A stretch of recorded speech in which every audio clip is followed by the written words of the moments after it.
In today's video, I will be discussing 6 different ways to cleanse your tarot cards. You won't need to do each one. Just choose the method that resonates with you. But, before we get started, do me a favor. Go ahead and hit the like and the subscribe buttons. You may be wondering why you should cleanse your cards. The relationship you have with your cards will impact your ability to connect to and read your cards intuitively. While you won't need to cleanse your deck before each reading, there are 3 different times that you should. The first is when you get a new deck of tarot cards. This will clear any previous energies or intentions that may have come in contact with your new deck. For the same reasons, you always want to cleanse your cards after others have handled them. And finally, do a cleansing when your readings are no longer resonating with you. The first method is a full moon clearing. Simply spread your deck out on a windowsill that has access to the moonlight.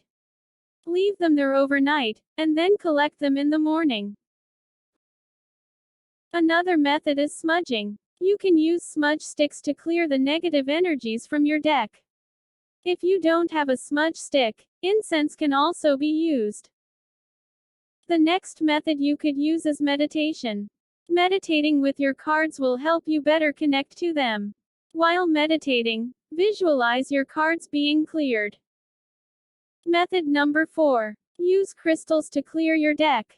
You can either place a healing crystal on top of the deck while they're not in use, or you can place your cards in a bag or box with some healing crystals.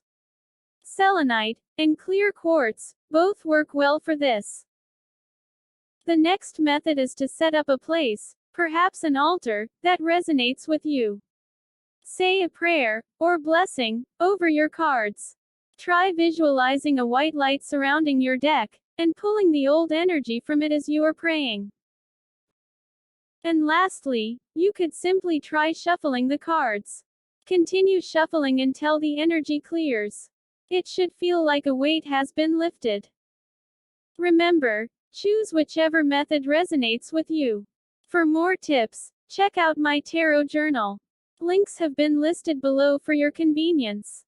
Keeping track of your readings is a great way to look back and reflect upon your readings and your spiritual growth.